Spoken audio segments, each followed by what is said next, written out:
Most alarmingly, a lot of that money is funneled through money traders, and in the end, ends up in the hands of al-Qaeda-linked Islamic terror group Al-Shabaab.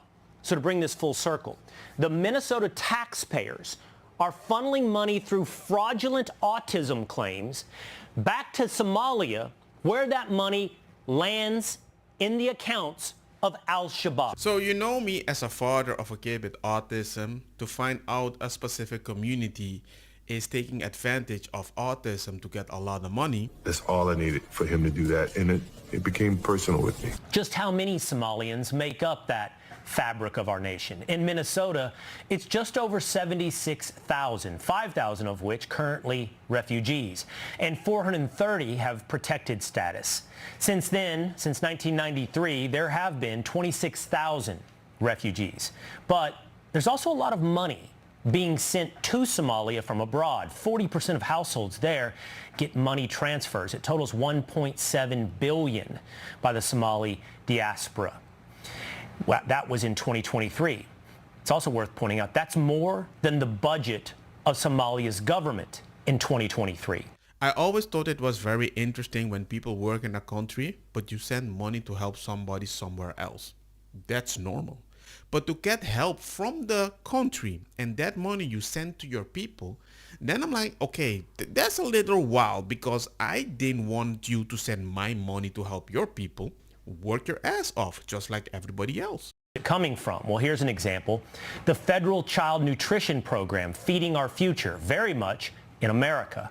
The sponsored organization were primarily owned and operated by members of the Somali community. It claimed to be serving thousands of meals a day, 7 days a week to underprivileged children. Spoiler alert, it didn't. And it's always through empathy. The fraud ring used fake meal counts, doctored attendance records, and fabricated invoices, all while raking in quite a bit of money from the government. Just this week, a 36-year-old man became the 78th person charged in the scheme. 78? 78? Isn't that a lot? They don't want you to blame the community because it's one person. According to prosecutors, he claimed to serve 6,000 meals a day, 7 days a week at one of the meal sites, which is more than double the number of people who live in the town. I'm not supposed to laugh, but if logically it makes no sense, how could it work? Oh yeah, you claim for empathy, you do the nice thing, don't judge me because that means you're a bad person or you are a racist. How can you send so much and feed at the same? Oh, maybe you're talking about the people that you're feeding in another country. Then it actually makes sense. Adelo, remember to subscribe.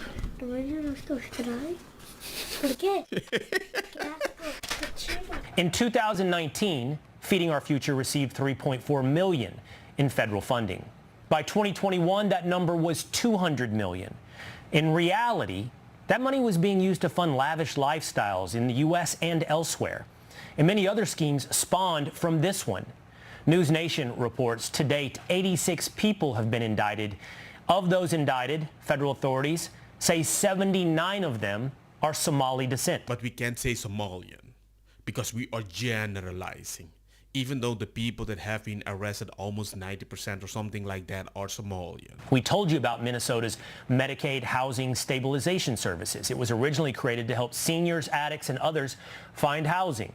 Program criteria was loose, leading to fraud and costs exploding. 6 people accused of defrauding HSS are members of the Somali community. We also told you about the autism scam, where a woman in the Somali community was one of the many accused of recruiting kids for autism therapy, even if they didn't have autism. As a result, Medicaid claims also surged. Bottom line, we know this fraud is happening, but what's worse is when good prosecutors try to do something about it, and a judge lets the convicts off the hook, like in Hennepin County, where a judge tossed out a jury guilty verdict in a $7.2 million home health care fraud case. I'm blind! In August, Abtifa Yusuf and his wife Lul Ahmed were found guilty by a jury of stealing $7.2 million in taxpayer money through Medicaid overbilling in a personal care assistance scam.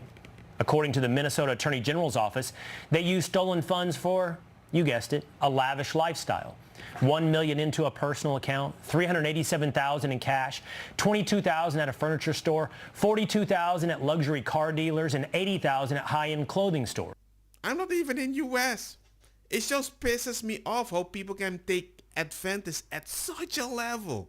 And the only thing I want to say is, look, if it started with only 3 million in 2018 and now in 2023 you're at 400 million. What the heck is that, man? That's staggering, going up with this. How could they hide it for so long? Simple.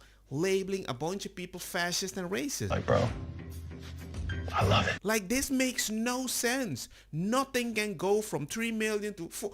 The percentage wise is too much that it's not suspicious. It makes no sense. Then take the lies that he's spreading and use it as a fact. We've seen it during the campaign where he said Asians were eating cats and dogs. We've seen his vice president repeat those lies. We've seen the media run it as a headline as if it was a fact. That is shameful. That is shameful. That is ignorant. It makes us look like a stupid nation that does not believe in truth, but traffics in lies. It makes the world mock us, and we are better than that. We are better than that as Americans. And this is how she is defending the message. And I'm like, I think your face is terrified, and you hope a lot of people believe you. What do the Somalians have to do with this Afghan guy who shot the national? Nothing, but Somalians have caused a lot of trouble. They're ripping us off for a lot of money. There's a tremendous amount of money going back to Somalia. What the hell are we paying money to Somalia for? But they're ripping off our country at a level that few people have been able to see before. That's about the only thing. You talk about competence. We have Ilhan Omar, who does nothing but complain about our country and our Constitution. As a fact. And she comes from a country with practically no country. It's devastated, it's crime-ridden, it's a mess, it's a disgrace. And we took their people at a tremendous... We're not taking their people anymore. We're not taking their people. And we're getting a lot of their people out because they're nothing but trouble. So now you know where the back and forth is coming from. There's so much controversy happening in the United States right now with ICE, who are also wearing uniforms and wearing masks. And so there's, you don't know, people walking around with uniforms in an American city. There are some Americans that might object to that. And so apparently this shooting has happened. At first, they wanted to deny it. Previous arrivals of large numbers of refugees from different parts of the world, inevitably there may be a handful, small handful, who are eventually deemed a security risk of some kind. What reassurances can you make? I can absolutely assure you that no one is coming into the United States of America who has not been through a thorough screening and background check process. Of those that are evacuated, how many of them were vetted before they got on the plane? Senator, it is our policy to... That's a simple question. How many of them were vetted before they got on the plane? Out of Afghanistan? Yeah. Cannot speak to that, but it is our policy. So you can't tell us how many people were vetted before they got on the plane to come to America? To the United States, it is our policy to vet and screen 100% of them. So 100% of those people that got on the plane were vetted. That's your testimony under oath? It is our policy to do so. That's not, I don't care what your policy is. I'm asking how many people were vetted before they got on the plane. Do you know the answer? I'm talking about people that got on the plane in Kabul airport. No, I can't speak to that. Well, that's okay. Good. I want to ask you about refugee admissions, which were just suspended by the president. That has nothing to do with the U.S. border. Refugee screening takes 18 to 24 months to go through. They are heavily vetted. Left literally at the airport this week were thousands of Afghans, some of whom had worked with the United States government and were promised to come here. When you talked to us in August, you said, I don't think we should abandon anybody who's been properly vetted and helped us. Do you stand by that? Well, Margaret, I don't agree that all these immigrants or all these refugees have been properly vetted. In fact, we know that there are cases of people who allegedly were properly vetted and then were literally planning terrorist attacks on our country. That happened during the campaign, if you may remember. So clearly not all of these foreign nationals have been properly vetted. But there are 30,000 people in the pipeline Afghan refugees. But my primary Do you stand by concern it? as the Vice President, Margaret, is to look after the American people. And now that So we no. know that we have vetting problems with a lot of these refugee programs, we absolutely cannot unleash thousands of unvetted people into our country. These people it's are not vetted. good. These people are vetted. Just like the guy who planned a terrorist attack in Oklahoma a few months ago, he was allegedly properly vetted, and many people in the media and the Democratic Party said that he was properly vetted. Clearly he wasn't. I don't want my children to share a neighborhood with people who are not properly vetted, and because I don't want it for my kids, I'm not going to force any other American citizens' kids to do that either. No, and that was a very particular case. It wasn't clear if he was radicalized when he got here or while he was living here. I don't really But care, Margaret. I don't want that person in my country, and I think most Americans agree with me. Hell yes.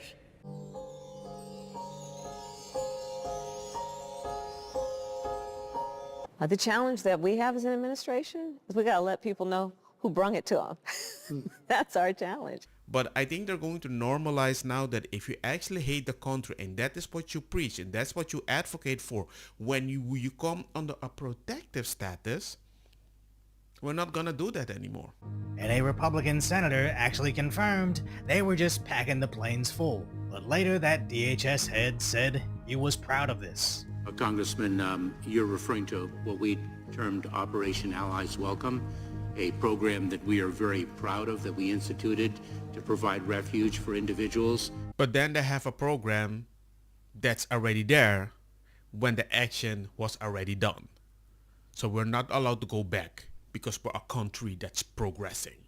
Seconds before I went on, right now I heard that Sarah Beckstrom of West Virginia, one of the guardsmen that we're talking about, highly respected, young, magnificent person, started service in June of 2023, outstanding in every way.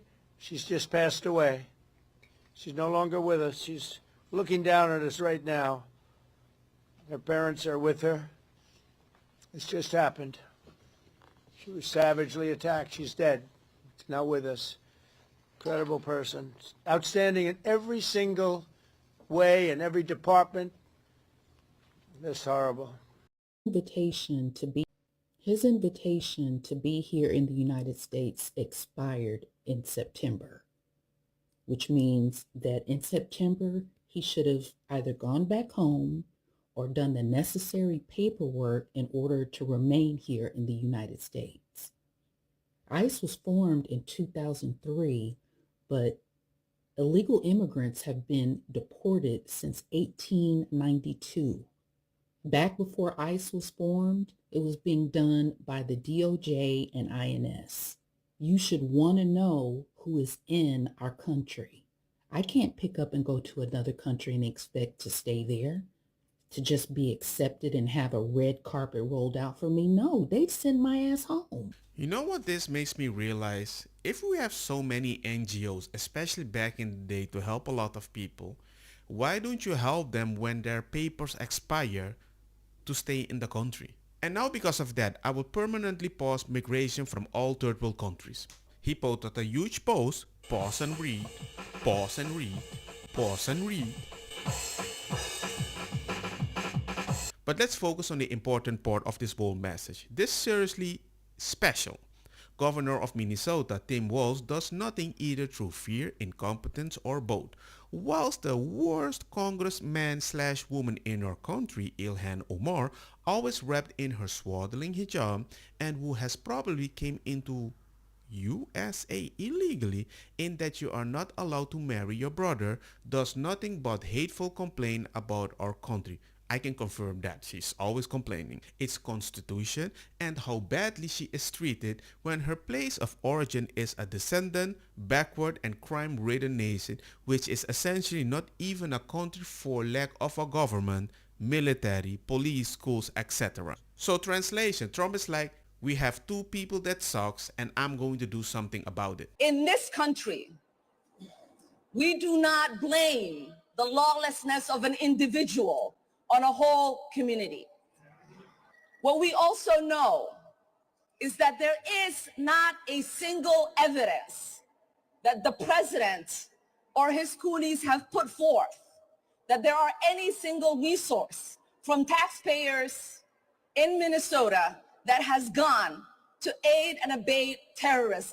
And I find it weird because it's not Trump saying it, it's the news channel in your community saying it. He's reading a news. And you're like, well, just say Trump said it. I guess it's wrong. People are just gonna believe me.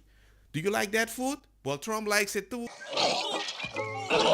I'm like, okay, man, you can't live with that energy forever. Of dollars in taxpayer money out of the country. Lou Raguse has a look at the brand new charges today. The 74th person to be charged We do not blame the lawlessness of an individual. in the $300 million Feeding Our Future meal fraud case, Ahmed Naji Sheikh, is the brother. But she was talking about not a single. Is that there is not a single evidence. The 74th person to be charged. And they can't say a community, and they can't say Somalian. They can only say Somalian when 100% Somalian is doing the same thing.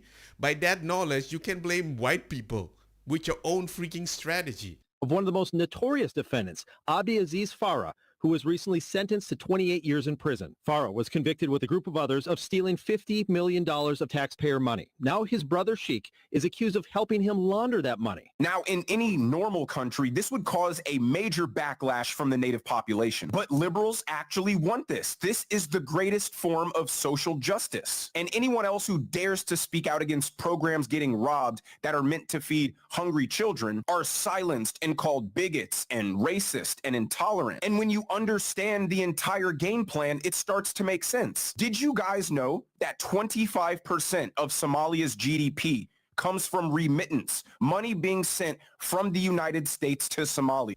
I've never heard of GDP going up like that. I mean, it's understandable because you're sending money, but you're sending a lot of money. Money being sent from the United States to Somalia. So the strategy is to steal money from the American taxpayer, give Somali residents free housing, free food, free school, free healthcare. Give them such a comfortable lifestyle that they can afford to have 4 or 5 children, while the native-born population struggles to have 1, 2 if they're lucky. And then as their population outgrows the native population, they have more political power. And then they can enact legislation that exclusively benefits Somali people. And the money that's not exclusively for them, they can just steal it through fraud. And the more money they get, the more they send back to Somalia because that is their goal. You heard the guy say it at the Ilhan Omar rally. But speaking of Ilhan Omar, someone who openly hates America and declares her allegiance for a foreign country, here she is going to a church and berating a bunch of white people for liking Charlie Kirk, a man who stood up for America instead of Somalia. I do believe those of you who are interested in rewriting this hateful man's history are full of shit. Thank you. Even if you want to say he's full of poop, I can understand it. But at the same time, if you are allowed to say that, I should be able to say that about the people committing fraud. That's racist.